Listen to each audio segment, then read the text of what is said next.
You're checking out Power99.com. Don't stop. It was just freshness. You know, I saw it and I thought it was fresh, Okay. and I did it. I love that. It was just Right. freshness. You know, it's just like, man, that's how I felt to me. I feel like, man, in rap be offensive. Rap, you know, when people come from Europe, because I work with a lot of Europeans, like creatively on stage design and stuff. When they come from Europe and they listen to music, they automatically refer to women as bitches. They be like, yo, so these are your bitches, right? Because that's what they learn from hip hop. So Oh, hip hell hop no. is very that's how you when they listen to it, that's what they learn from hip hop. So hip hop is offensive, and hip hop is like what you feel like saying, and that's the reason why I made New Slaves, and I claim that it's the strongest verses of hip hop history. Yo, you're speaking. What you're speaking on that is amazing, and I like the boldness that you have, and just the fearlessness.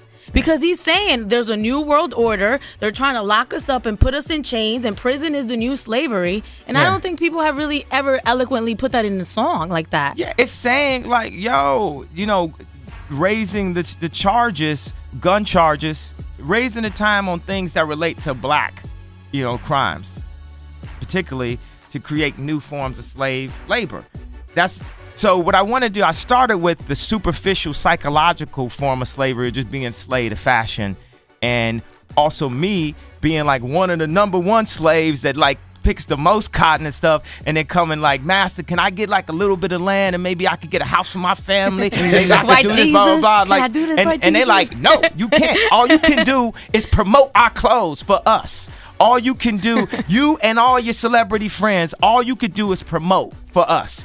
And what we want to do is keep serving y'all niggas with these Louis Vuitton prints till none of y'all bills is paid, and making y'all feel like that's the most important thing. And I'm sitting in Paris like, I'm about to turn up on them. I'm feeling like, yo, my mother had nicknamed me Mandela when I was young. I said, I'm about to burn down. So I'm about to go in the Louis Vuitton store and start just ripping down and be like, y'all gonna recognize what we can do. See, because the problem is they let me make a shoe, so I got to sip from the clean fountain for one moment.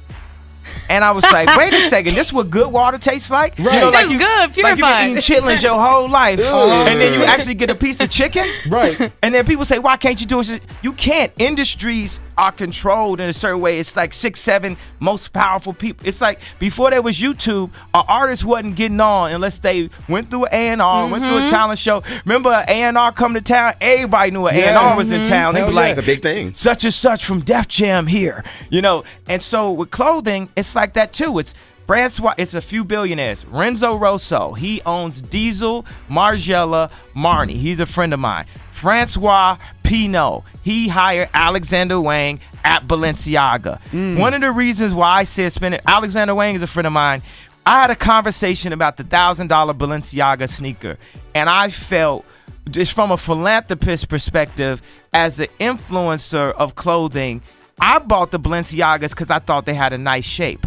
Now it was kids saving up. They checked for 4 weeks because it does have a nice shape, and they also saw me wear it. But these kids don't need to be buying no $1,000 shoes. And this shape that's good doesn't need to be $1,000.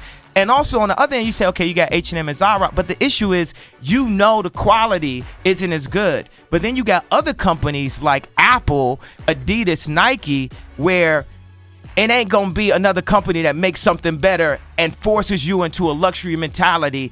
And there's no one that can have an iPhone, no matter how corny you think they are, that'll make you not want to have an iPhone. And I believe that in product we could do the same thing. And this is where I Steve Jobs up on these things, because I see the gap in the market, and I'm gonna make life more easy and more fair, and I'm gonna do it for about 5 years, and then I'm gonna turn up on education. Right. That's Kanye, do you think you're a revolutionary? Because I get revolutionary from you. Do you believe that that is what you are? Yeah, I'm a Christian, revolutionary, visionary. Nice. Yeah. I'm also a creative genius, you know, by default. That's my title, more than musician, more than rapper. And I say, when I go through customs, I would write that down when they say, what's your occupation? Be like, creative genius. But the problem is it takes a little bit long to write, and sometimes I spell the word genius wrong. The paparazzi has not been kind to you. Yeah. What do you really dislike about them? And I know they can be a pain in the. Yeah. What do you really dislike about them? Because they make They you mad. nosy. Yeah. Intrusive. Yeah. Now I kind of just calmed out.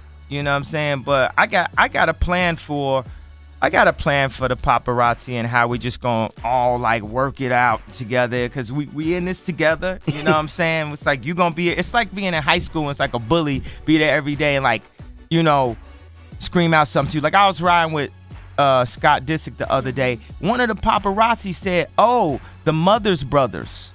Oh, that's so disrespectful. Could you imagine? That was the highest paparazzi level of disrespect, because you know Scott just lost his mom. yes. Right. So he called, like, they like, no, we gonna get a reaction out of you. That's literally like the zoo is closed. That's like picking like the lion. Yeah. But I just be having to show them sometimes and stuff like this. I'm not in a cage like that. You know, Yeah. I'm not in a cage of perception. Like when people try to play in that field of people won't like you if you say this. You gonna lose your deal if you say this. I live there. I swim through backlash. I don't care. I'm gonna do exactly what I think is the right thing at the right time. It's about humanity and respect. It ain't about, oh, you a celebrity, you signed up for this, so that mean that people can go just with you all the time. It's like, okay. Yeah, what's going on with Yeezus 2? Because there's rumors. I want to know. Of what? Yeezus 2. Oh, A the album? continuation, yes. I haven't named my next album, but I have like started on it. I always write, you know, I write down like philosophies all the time. So I'll just have some thoughts and I just constantly, every time I think of it, I write it. I'm just collecting beats. So I'm just constantly working. How about Cruel Winter? Is that happening? We think about it. I go back and forth on it, but we keep on missing the winter. That's the only problem. It's here now. But the Maybe you're album on ain't. But we thinking about dropping a Cruel Winter, and I like to put out more product. I like to have another album out by next summer. So I'm like going to the studio as soon as we leave here. I got this remix that I did with Miley Cyrus, and you jumping on the Miley train, boo. Oh no, I ain't jumping on a train. If I like an artist, You're gonna work with I do what I know that's right. Because everybody's on Miley right now, and Watch the Throne and 2. everybody on Miley. What? Yeah, you're right. And Watch the Throne 2. Is that happening? Jalil said y'all was working with something. Yeah, I mean we're constantly working. We haven't made any songs for it yet, but you know we're gonna see what's gonna happen. I'll tell you, my main focus is to get this product line out, and it's gonna come out next September, and it's gonna be like when I said I was working on an album, and people was looking at me like, yo, no, but you a producer, and every time they have a conversation with me, they use the connotation of Diamond D, Dr. Dre, blah blah blah blah. Now, if you talk to me about music, and within this, I went from not being able to get a record deal to becoming the most important musician of the past 10 years. Non-arguable. Ask any other musician. Mm-hmm. The most important musician of the past 10 years couldn't get a record deal. And I can't say that I rap better than Pac or I'm the best rapper or anything like that. But this clothing, I'm about to be Pac. This gonna be Ralph Lauren meets Steve Jobs, meets Walt Disney, meets David Stern, meets, you know, every visionary throughout culture. I'm gonna mix all of them. And you know how like the College Dropout is. It was like a mix of, you know, Rockefeller, Bad Boy, Tribe Called Quest. But it was new. Yeah. Because we were used to gangster rap at that point, and you came with this fresh sound. Yeah. So it was also visionary as well. It was hard to rap back then when if you hadn't killed nobody. Like it was hard to get like. If you ain't sell no drugs. That was the whole trick. It's like, okay, so I want to sell drugs so I could be a rapper, but not get locked up before I get my deal. But in every song I'm gonna talk about like how I'm selling drugs, but then I don't want nobody to find out. You know. Yeah. Two questions. Yeah. What do you think of Kendrick Lamar? Oh, you know I love his music, and I love the way he messages, and I like the fact that he just freestyles his raps, so it's not coming from this like scripted place. It just goes in and just thinks it, you know. And like Jay? Like Jay, like 3000. Really? Like I used to do that until the point where I really had to start working on product and working on other things, because then I just had too many thoughts. I just had to start writing my stuff down. But I used to just the first 4 albums I did just all like, you know, I never wrote it down. Yeah. Will you be working on Uncle Charlie's new album? Because I love him. Yeah.